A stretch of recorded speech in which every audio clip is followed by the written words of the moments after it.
لیکن ان دونوں کو ساتھ میں دیکھ کر ایک شیطانی دماغ میں اپنی چال چلی اور اس کا نام ہے عبداللہ ابن ابی، جس کو منافقوں کا سردار کہا جاتا ہے۔ اچھا، ہم اس کے بارے میں تھوڑی سی ہسٹری معلوم کرتے ہیں جو ہمارے سوال سے ریلیٹ تھا کہ ہم دوسروں کی عزتیں کیوں اچھالتے ہیں، دوسروں پر بہتان کیوں لگاتے ہیں۔ ہمارے نبی صلی اللہ علیہ وسلم جب تک مدینہ نہیں آئے تھے تو مدینہ کا نام یثرب تھا اور یثرب میں 14 ڈسٹرکٹ تھے، تو انہوں نے ڈیسائیڈ کیا تھا کہ ہم 14 ڈسٹرکٹ ہے، کسی ایک کو ہم پریزیڈنٹ بنا لیتے ہیں تاکہ کوئی بھی فیصلہ لینے میں آسانی ہو، اور اس وقت نام سلیکٹ ہو چکا تھا عبداللہ ابن ابی کا۔ لیکن پھر ہمارے نبی صلی اللہ علیہ وسلم نے ہجرت کی اور مدینہ کی طرف آئے تو سارے لوگوں نے ہمارے نبی صلی اللہ علیہ وسلم کو پریزیڈنٹ بنا دیا۔ اپنے پریزیڈنٹ نہیں بننے کا غم، حسد، جلن، بغض، کینہ، انا، سارا کچھ اس نے دل میں دبا کے رکھا تھا کسی موقع کے انتظار کے لیے، اور آج اس کو وہ موقع مل گیا۔ اس نے کیا کیا؟ بس دیکھ کر اشارہ کیا۔ ضروری نہیں ہے آپ بہتان لگائے تو اس کے لیے زبان کا استعمال ہو، بس آپ کے اشارے ہی بہت بڑے کام کر دیتے ہیں۔ یہاں سے اس نے اشارہ کیا،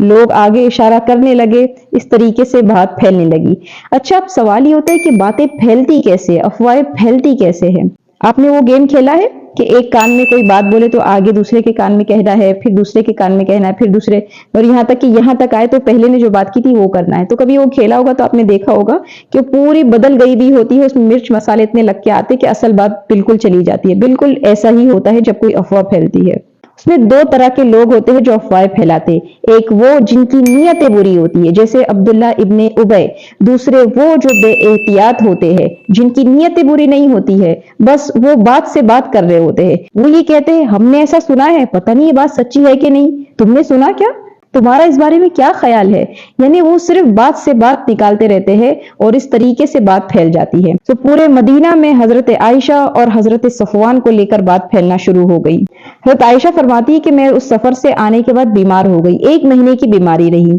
1 مہینے بعد مجھ کو احساس ہوا کہ نبی آتے ہیں اور خیریت پوچھتے اور چلے جاتے، یعنی جو میرا پہلے میں بیمار ہوتی تھی جو ان کا رویہ تھا وہ رویے میں تھوڑا فرق ہے۔ تو سوچتی کہ کیا ایسا ہوا۔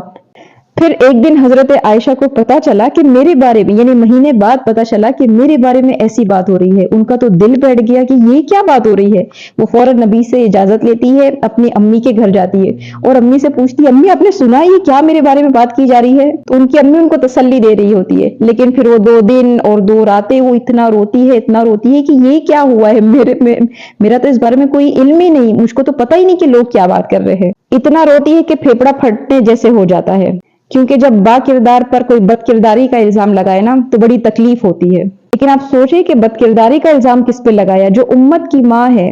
جن کے کردار کا مدینہ پورا گواہ ہے، لیکن لوگوں کو بات کرنے کا موقع ملے تو وہ کر کے ہی چھوڑتے ہیں۔ اچھا، 1 مہینے سے کوئی وحی بھی نہیں آئی، مطلب 1 مہینے سے ہمارے نبی صلی اللہ علیہ وسلم اور حضرت عائشہ کا پورا گھرانہ اور ایمان والے اس تکلیف سے گزر رہے ہیں کہ لوگ کیا باتیں کر رہے ہیں اور کوئی وحی بھی نہیں آ رہی۔ نبی منبر پر کھڑے ہوتے ہیں اور غصہ ہوتے ہیں اور فرماتے ہیں کہ میری بیوی نے یہ کام نہیں کیا ہے۔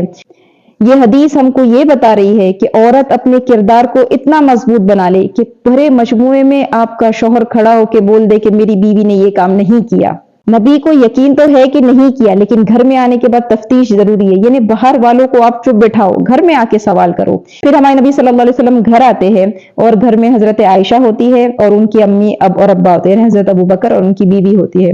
اور ہمارے نبی صلی اللہ علیہ وسلم حضرت عائشہ کو فرماتے ہیں کہ اگر تم نے یہ غلط کام نہیں کیا ہے تو اللہ تم کو بری کر دے گا، لیکن اگر تم نے یہ غلط کام کیا ہے تو توبہ کر لو، اللہ معاف کر دے گا۔ حضرت عائشہ فرماتی ہے میرے آنسو رک گئے، یعنی 2 دن 2 رات سے جو میں مسلسل رو رہی تھی نا، ایک دم سے میرے آنسو رک گئے کہ یہ کیا کہہ دیا نبی صلی اللہ علیہ وسلم نے۔ تو وہ فوراً اپنے ابا سے کہتی ہے کہ ابا آپ جواب دو کہ نبی کیا کہہ رہے ہیں۔ ہمیں حضرت ابو بکر فرماتے میں کیا جواب دوں، کیونکہ ابھی کلیئر ہوا ہی نہیں ہے نا کہ کیا ہوا ہے معاملہ۔ تو وہ اپنی امی سے کہتی کہ امی آپ جواب دو نبی صلی اللہ علیہ وسلم کو، تو ان کی امی بھی وہی جواب دیتی ہے کہ میں کیا جواب دوں۔ دیکھیں، ماں باپ وہ ہے جن کے سامنے اف کرنے سے منع کیا گیا ہے، نبی صلی اللہ علیہ وسلم وہ ہے جن کی آواز پر اپنی آواز بلند کرنے کے بارے میں فرمایا گیا کہ ایمان جانے کا ڈر ہے۔ اس حدیث میں بتایا جا رہا ہے کہ جب با کردار عورت پہ بد کرداری کا الزام لگائے نا تو اس کی آواز بلند ہو جاتی ہے، ڈیفنس کا حق وہ رکھتی ہے، وہ اپنے لیے اسٹینڈ لے۔ یہ کیسے ہو سکتا ہے کہ آپ اگر بد کردار نہیں ہو اور کوئی آپ کو بد کردار بول دے اور خاموش رہے آپ؟ پھر حضرت عائشہ ان سے فرماتی ہے کہ یہ جو باہر والے بول رہے ہیں نا، آپ لوگوں نے بھی اس کو سچ مان لیا ہے، کیونکہ جب بات ایک مہینے سے مسلسل چل رہی ہو نا، تو اگرچہ وہ جھوٹ ہے لیکن سچی مان لی جاتی ہے، ایسے افواہیں پھیل پھیل کر سچی ہو جاتی ہے۔ تو وہ آگے سے پھر کہتی ہے کہ اگر میں آپ کو یہ کہوں کہ میں نے یہ کام نہیں کیا تو آپ لوگ نہیں مانو گے، لیکن اگر میں بول دوں کہ یہ کام میں نے کیا، آپ لوگ فوراً یقین کر لو گے۔ آنسو خشک ہو گئے، رونا بالکل نہیں آ رہا، وہ اپنی جگہ پر سونے کے لیے چلی جاتی ہے، لیکن دل میں ایک تسلی ہوتی ہے، اگر نبی نے فرمایا کہ میں نے کچھ نہیں کیا تو اللہ بری کر دے گا، تو ان کو یقین ہو جاتا ہے کہ اللہ کی طرف سے برت کی آیتیں آئے گی، اور بس اسی جگہ پر بیٹھے ہوتے نبی اور برت کی آیتیں آتی ہیں۔ 10 آیت حضرت عائشہ کے بارے میں اللہ نے اتاری ہے۔ کسی انسان کو نبیوں کو چھوڑ کے اتنی آیتیں کسی کے بارے میں نہیں آئی جتنی حضرت عائشہ کے بارے میں آئی ہیں۔ ہمارے نبی صلی اللہ علیہ وسلم مسکراتے ہیں، حضرت عائشہ کو جواب دیتے ہیں کہ عائشہ تمہاری برت آ گئی۔ حضرت عائشہ نہیں اٹھتی ہے، ان کی امی بولتی ہے کہ عائشہ جاؤ، بلا رہے ان کے پاس جاؤ، تو کہتی ہے میں کیوں جاؤں، یہ تو اللہ ہی ہے جس نے مجھ کو بری کیا، یعنی ناراضگی کا حق تو ہم رکھتے ہیں نا۔ لیکن نبی کے چہرے پر مسکان آ گئی، حضرت عائشہ کو ریلیف ہو گیا، ان کے امی ابا کو ریلیف ہو گیا، حالانکہ باہر والے ابھی بھی بات کر رہے ہیں، باہر کچھ نہیں بدلا، باہر کچھ نہیں بدلا، لیکن جب آپ کو اللہ کی طرف سے ریلیف مل جائے، جب اللہ کی نظر میں آپ کی عزت برقرار ہے، تو پورے لوگ کیا بول رہے ہیں اس سے آپ کا کوئی لینا دینا نہیں ہے، آپ کے دل میں اللہ سکون دے دے گا۔ تو آپ یہ بات مان کر چلے، اگر آپ پر الزام لگائے جا رہے ہیں، اگر آپ پر بہتان لگائے جا رہے ہیں، لیکن آپ کا اللہ گواہ ہے کہ آپ نے ایسا کوئی کام نہیں کیا ہے،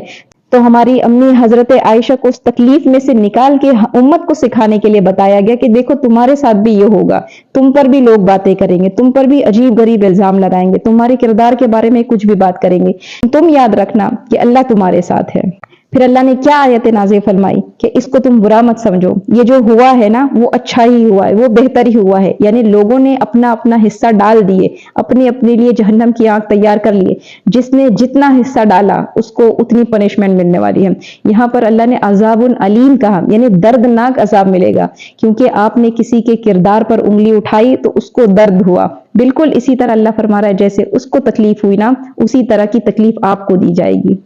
اچھا، اگر ہم کسی ایسی افواہ کے بارے میں سنیں تو اس کے بارے میں پھر قرآن نے کیا کہا کہ تمہارا کیا فرض بنتا ہے، تم آگے سے کیا کہو، تم یہ کہہ دو کہ ھذا افک مبین، کہ یہ کھلا ہوئی جھوٹ ہے، یعنی آگے بات سنو ہی نہیں، فوراً اس کو انکار کر دو، تسلی کے لیے بھی مت سنو، رحم دلی کے لیے بھی مت سنو، فوراً بول دو کہ ھذا افک مبین، کہ یہ ایک کھلا ہوا جھوٹ ہے۔ آپ نے اسی وقت اپنے آپ کو آئینے میں کھڑا کر دینا ہے کہ یہ بات میرے بارے میں کی جا رہی ہے، اور میرے بارے میں کوئی بات کرے گا تو میں کیسے بولتی ہوں کہ سب جھوٹ ہے، ویسے ہی کسی اور کے بارے میں کچھ بھی جو ہے آپ کو پتا ہو نہیں ہو، اگر آپ کے سامنے بات آ رہی ہے تو اللہ نے اس آیت میں فرما دیا کہ اس کو بولو کہ کھلا ہوا جھوٹ ہے۔ پھر آگے فرما رہے ہیں کہ اگر تم نے واقعی میں کسی کو بدکرداری کرتے ہوئے دیکھ لیا ہے تو اس پہ 4 گواہ لاؤ۔ آپ سوچے ذرا، کوئی ایک گواہ رکھ کے ایسے کام نہیں کرتا ہے، 4 گواہ لانا تو ناممکنات میں سے ہے، تو اللہ وہی فرما رہے ہیں کہ ناممکنات میں سے تو آگے سے بات تم نے کرنی ہی کیوں ہے، 4 گواہ کے سامنے تو کوئی نہیں کرتا نا، پھر بس وہ اللہ اور اس کا معاملہ ہے، وہ جانے اللہ جانے، تم کون ہوتے ہو بیچ میں آنے والے۔ اچھا، ہمارا سب سے بڑا مسئلہ کیا ہے پتہ ہے، ہم نے ابھی یہ جو سنا ہوگا نا اس میں ہمارے دماغ میں کوئی اور آ رہا ہوگا کہ ہاں وہ ایسا کرتی ہے یا وہ ایسا کرتا ہے، نہیں، ہم نے یہ کسی اور کے بارے میں نہیں، یہ اپنے بارے میں سوچنا ہے کہ میں نے کس کی پر الزام لگایا ہے، میں نے کس پر بہتان لگائی ہے، میں نے کس بات کو آگے فارورڈ کیا ہے۔ تو اگر یہ غلطی، یہ گناہ ہم کر چکے ہیں تو ہمارے لیے ضروری ہے کہ ہم اللہ پاک سے توبہ کریں، ہم معافی مانگے، تو وہ رحیم کریم ہے، وہ ضرور معاف کرنے والا ہے۔ آج جو مسلمانوں کے حالات خراب ہے نا، اس کا ایک مین ریزن یہی بھی آتا ہے کہ مسلمان آج ایک دوسرے پر الزام تراشی کرنے میں لگے ہیں، ایک دوسرے پر بہتان ہے، ایک دوسرے سے حسد ہے، جلن ہے، کینہ ہے، یہ ساری چیزیں ہم کو کہاں لے جا رہی ہے، ہم کو اس بات کا علم ہی نہیں، اور پھر اللہ کی رحمت کی امید ہم لے کر بیٹھے ہیں۔